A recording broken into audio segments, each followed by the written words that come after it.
This filthy old thing is a Lucas 2M100 starter motor.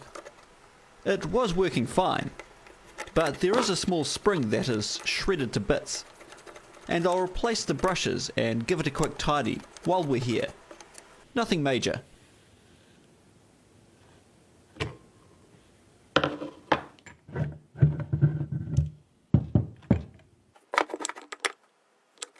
A smart man would have paid more attention to how the brushes are arranged, but I just yanked them out. The first small hurdle is replacing the oil light bushings. The small end is a bushing in a blind hole. You've probably all seen this trick before. I've machined a piece of round to nicely fit inside the bearing. This works better with grease, but forcing grease into an oil light bushing would wreck it, and I might want to reuse this bearing, so I'm sticking with oil. The theory here is to use the number 1 tool to smash the oil and drive the bearing back out the way it went in. I don't want to crack the case by hitting it too hard, so I'll just try pressing with the vise. Yeah, that's obviously not going to work. More hammer. Oh, look, here it comes.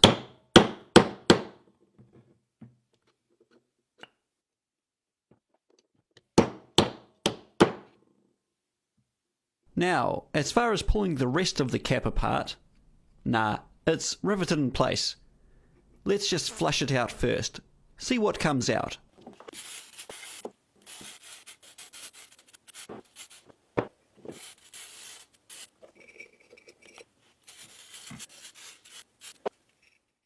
Now, the broken spring.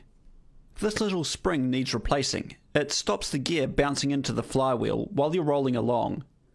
Unfortunately, to get at the small spring, we need to remove the big gnarly one. Which is fine for me, because I just restored a spring compressor with exactly this task in mind. You are fucked.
That's a lot of potential energy built up in that spring. You ain't getting this guy off with just a hammer and pliers.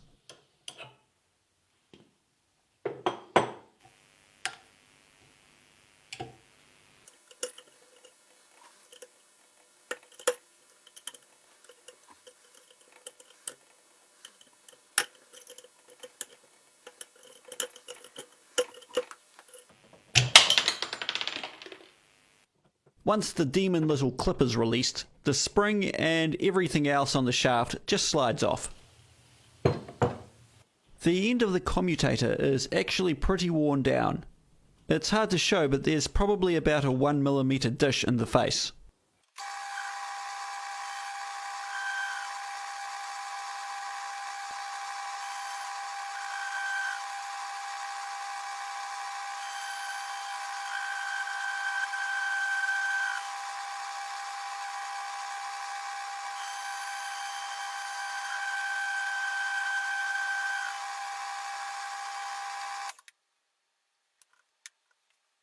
What next? Let's make the screws nice and shiny.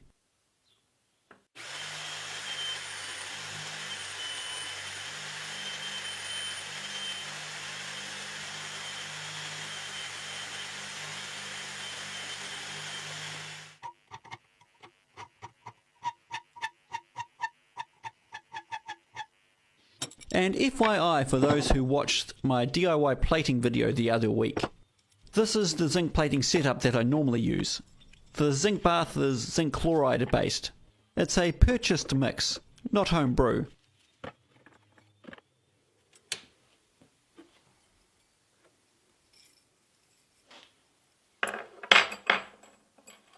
Obviously I'm not going to reuse these smashed up washers and springs. It amazes me that these parts are all still available, and mostly cheap too. I think the sundry parts kit was about £2. I couldn't get the old brushes off this metal tab with my soldering iron. I think the copper strands may have actually been spot welded into the tab. Anyway, it doesn't matter, I'll just solder the new brushes into the copper from the old wire.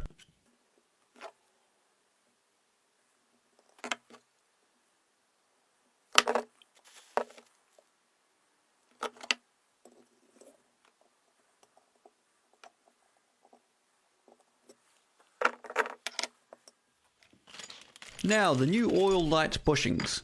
Oil light is amazing. It's a fused bronze material, full of holes. A bit like a sponge.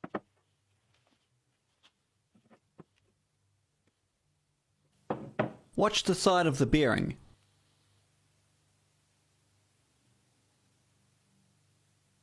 See the oil squeezing through? I'll try and do it again with the big bearing.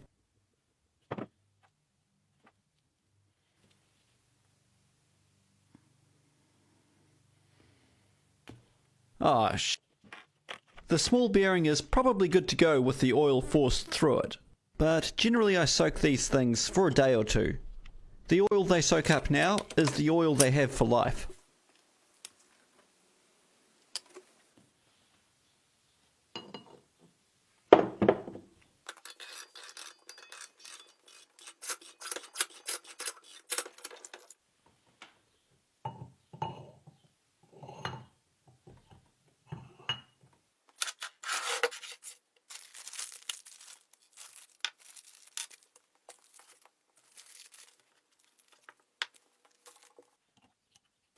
You might laugh at the amount of grease I'm using, but this is the only lube these parts will ever see. And besides, any excess will just fling all over the flywheel, preventing rust.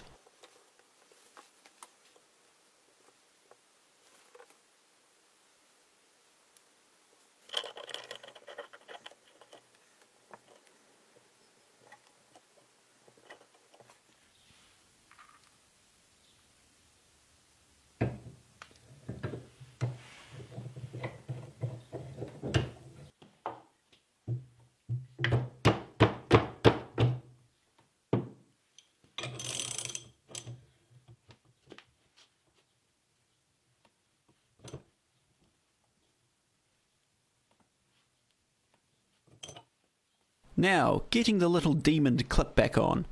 I could make another special tool, but I'm really not into doing that twice in one video. So I'm going to mash it back on with whatever I have lying around. And after 2 weeks of trying, I'll make a proper tool.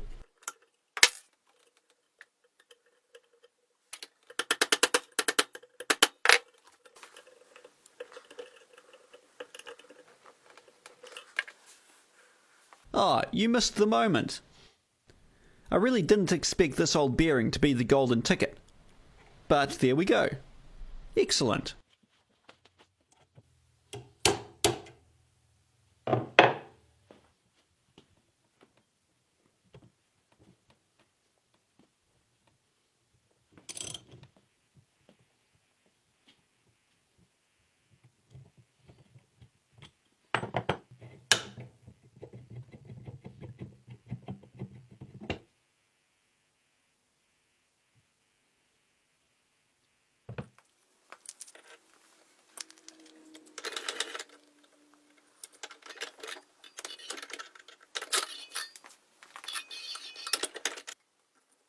I don't think the brush springs really need replacing, but the sundry parts kit came with 4 new ones, so I may as well.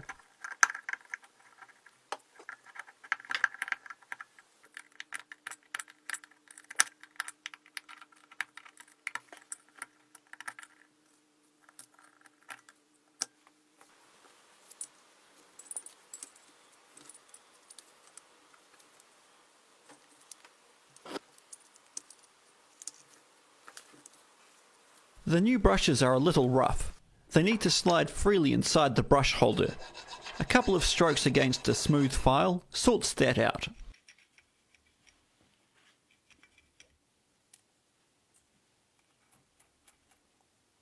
Getting the cap on while holding the brushes in place is a little fiddly, so please excuse the footage of hands. I once worked with a guy who would tell women he was a hand model. True story. Now, because I'm a pedantic sort of character, I don't really want the starter to fill with grime and cow cack, so I decided to put thread sealant between the cap and the case. This won't fully harden, but will hopefully fill the voids and prevent ingress.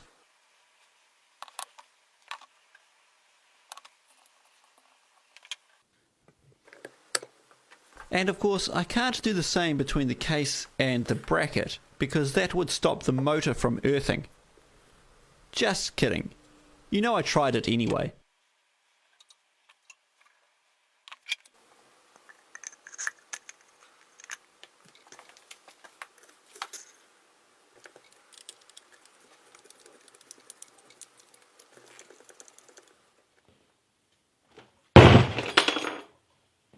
So, she's all hooked up. Let's see what happens. Okay, so let me quickly get rid of that sealant. 5 minutes later, and we're back. I cleaned out the sealant from between the bracket and the housing, so we should be good to go now. Oh, wait. I haven't actually explained what's supposed to happen here. This gear engages with the flywheel and starts the engine. In most starter motors, there's a solenoid that pushes the gear into engagement with the flywheel. But this old style design relies on thrust and the weight of the gear. The flywheel sits about in line with where the flimsy little spring and spacer are. When the starter motor starts spinning, the big gear wants to lag behind, and so slides backwards down the spline. As it starts to do that, it will catch the flywheel and start the engine. And as soon as the engine starts running under its own power, it flings this gear out of the way. The gear is flung back along the spline, smashing into the big chunky spring. The big spring is only there to act as a shock absorber. Enough procrastination. Let's get this thing spinning.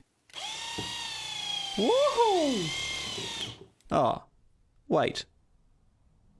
Which way is that spinning?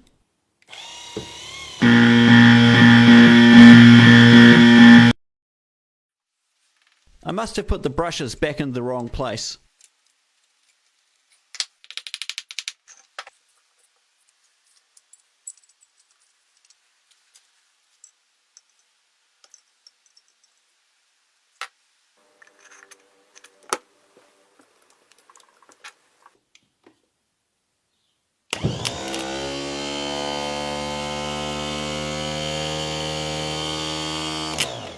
I moved the sparking up to the battery terminal so as not to fry my nuts. Ignore that and watch the gear start to slide back.